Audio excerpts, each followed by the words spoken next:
Shalom. Tema firman Tuhan hari ini, jejak orang benar besar kuasanya. Yosua 1 ayat 3 sampai 4. Setiap tempat yang akan diinjak oleh telapak kakimu, kuberikan kepadamu, seperti yang telah kujanjikan kepada Musa. Dari padang gurun dan gunung Libanon sebelah sana itu sampai ke sungai besar, yaitu sungai Efrat, seluruh tanah orang Het sampai ke laut besar di seberang matahari terbenam, semuanya itu akan menjadi daerahmu. Saudaraku, ada janji besar yang Tuhan berikan kepada Yosua. Tuhan bilang, di mana saja telapak kakimu menginjakan, akan kuberikan tempat itu kepadamu. Tempat itu akan menjadi daerahmu di mana saja telapak kakimu. Saudaraku, jejak orang benar itu sangat berkuasa. Yosua, mengapa dia diperhitungkan oleh Tuhan? Mengapa Tuhan berkata satu janji yang spektakuler, di mana kamu akan injakan kaki Yosua, itu tempat milikmu, itu tempat menjadi bagianmu. Karena apa? Kita melihat sedikit perjalanan tentang Yosua. Yosua ini, saudaraku, dia adalah seorang figur yang punya pandangan iman yang besar. Seorang pribadi yang punya pandangan iman yang besar. Mengapa, saudaraku? Ketika Musa mengutus ada 12 pengintai sebelum mereka masuk ke tanah Kanaan, Musa menyiapkan 12 orang perwakilan dari 12 suku untuk datang cek negeri Kanaan. Intai negeri Kanaan, 12 orang ini datang, termasuk salah satunya Yosua dan Kaleb dan teman-teman mereka. Ketika mereka datang lihat negeri Kanaan, mereka cek, oh keadaannya begini-begini. Waktu mereka kembali memberitahukan kepada Musa apa yang terjadi, 10 orang dari ke-12 itu, orang pengintai, mereka berkata, aduh Yosua, aduh Musa, ternyata orang-orang yang ada di Kanaan ada orang-orang yang menakutkan, orang-orang yang tinggi besar, raksasa. Orang ini, kami ini, kita ini nanti tidak akan mampu melawan orang-orang yang ada di Kanaan itu. Aduh, mereka langsung menjadi kecut, mereka langsung tawar hati karena 10 pengintai ini, saudaraku, mereka memberitakan kabar yang tidak baik, kabar yang di firman berkata kabar busuk. Karena oleh perkataan mereka menghasut semua orang-orang yang ada, sehingga mereka menjadi lemah ketika mereka mendengar informasi dari 10 pengintai itu. Tetapi Yosua ada temannya Kaleb, mereka berdua ini punya pandangan iman yang besar. Mereka berkata kepada Musa, oh tidak, semua orang-orang yang ada di Kanaan itu nanti kita akan telan habis. Saudaraku, pandangan iman yang besar menentukan berkat kita ke depan. Yosua punya pandangan iman yang besar, walaupun yang dia temui di lapangan memang benar. Orang-orang Kanaan, orang-orang yang perawakannya tinggi, besar, orang-orang yang kuat. Tetapi saudaraku, Yosua punya pandangan iman, punya perkataan iman. Dia berkata tidak, pandangan iman dan perkataan iman itu menjadi sempurna. Jadi ketika Yosua lihat, Yosua sampaikan kepada Musa, dia berkata, tidak, nanti kita akan telan habis orang-orang yang ada di Kanaan. Saudaraku, Yosua mendapatkan satu anugerah berkat Tuhan. Tuhan berkata dalam kitab Yosua 1:3 yang kita baca tadi, telapak kakimu di mana saja kau injakan, itu akan menjadi bagianmu, itu akan menjadi daerahmu. Saudara, kami mengalami hal ini dalam pelayanan. Ketika kami, Tuhan izinkan, Tuhan suruh kami untuk membuka pelayanan yang baru, saudaraku, di daerah Holtekam. Kami bergumul, kami datang di satu lokasi perumahan. Di lokasi perumahan itu kami keliling, putar-putar di jalan lorong, blok A, blok B, sampai kami lihat-lihat di mana ya. Pas kami dapat, saudaraku, ada satu tempat yang posisinya masih sementara dibangun. Jadi para tukang yang bangun perumahan itu, mereka masih bangun fondasinya, belum berdiri bangunan rumahnya. Kami berkata, saya dan waktu itu Bapak Gembala, kami lihat tempat ini kayaknya bagus untuk dipakai sebagai tempat ibadah. Tempatnya luas karena ada tanah kelebihan, baru tempatnya agak pojok.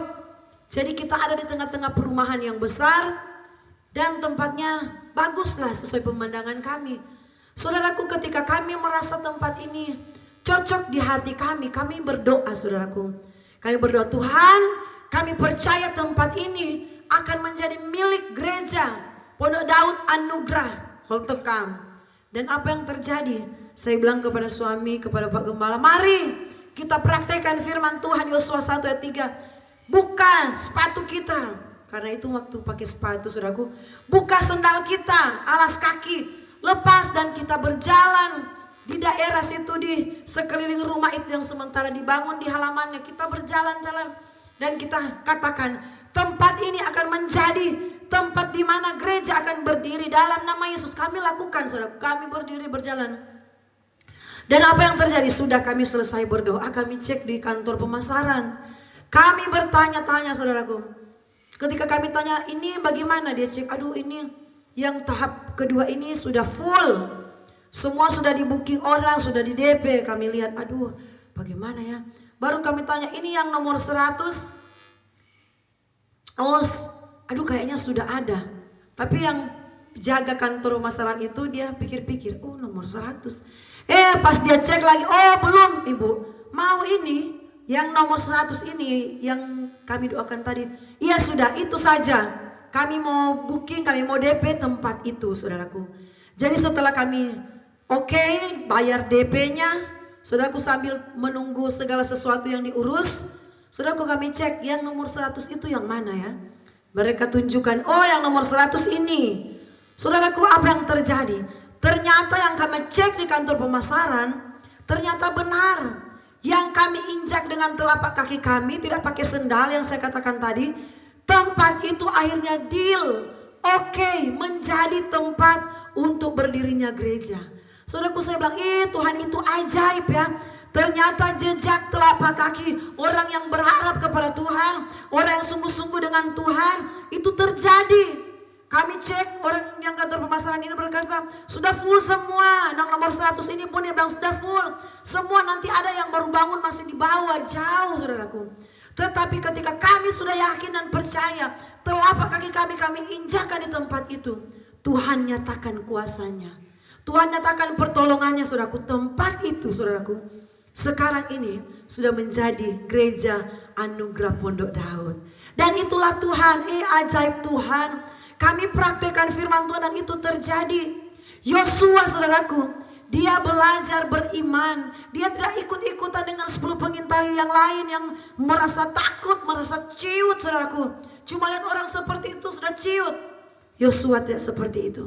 Dan hal yang berikut profil dari Yosua, di mana dia adalah seorang hamba Musa, abdinya Musa, yang hormat kepada Musa, yang selalu taat kepada pimpinannya. Apa yang Musa suruh dia taat dan kerjakan. Saudaraku, banyak kali hamba-hamba di akhir zaman ini, dia punya bos mau suruh, malah dia balik perintah bosnya. Apa yang bosnya suruh, dia melawan. Tetapi tidak dengan Yosua. Apa yang Musa suruh dia taat, sekalipun nyawanya itu yang menjadi taruhannya. Waktu orang Israel melawan orang Amalek, Musa perintahkan, Yosua, kamu berperang, pimpin peperangan, turun dalam medan peperangan. Nanti saya di atas gunung, saya dan Harun dan Hur, nanti kami yang berdoa, standby berdoa di atas bukit. Kamu Yosua yang berperang. Saudaraku, nyawa jadi taruhan, tetapi Yosua taat. Saudaraku, orang yang taat kepada pimpinannya, Tuhan akan melebarkan daerahnya. Tuhan akan menambah daerahnya. Tuhan akan memperluas. Seperti Yosua alami. Di mana saja telapak kakinya diinjak, Tuhan bilang semua itu jadi milikmu. Semua itu jadi bagianmu, saudaraku. Kalau kita taat kepada pemimpin di mana kita bekerja, di mana kita bergereja, baik engkau majelis, penatua, diaken, Apapun tugasmu di gereja, taatlah kepada pemimpinmu supaya usahamu semakin diberkati, diperlebar luaskan oleh Tuhan. Jabatanmu semakin naik, pekerjaanmu semakin bertambah-tambah. Yang dulunya cuma satu bertambah-tambah. Karena apa? Kamu belajar menghormati pimpinanmu. Taatlah kepada pemimpin, saudaraku. Itu mendatangkan berkat. Seperti yang kami belajar lakukan dalam hidup kami. Dan kami benar melihat kuasa Tuhan terjadi. Yang kami yakini, yang kami injak tempat yang kami doakan. Saudaraku, itu saat ini sudah berdiri gereja Anugerah Pondok Daud. Tempat pelayanan perintisan kami yang baru. Dan itu kami lihat, wow, Tuhan itu ajaib. Asalkan kita belajar taat kepada pimpinan kita. Dan saudaraku punya pandangan iman. Dan punya perkataan iman. Tuhan Yesus memberkati.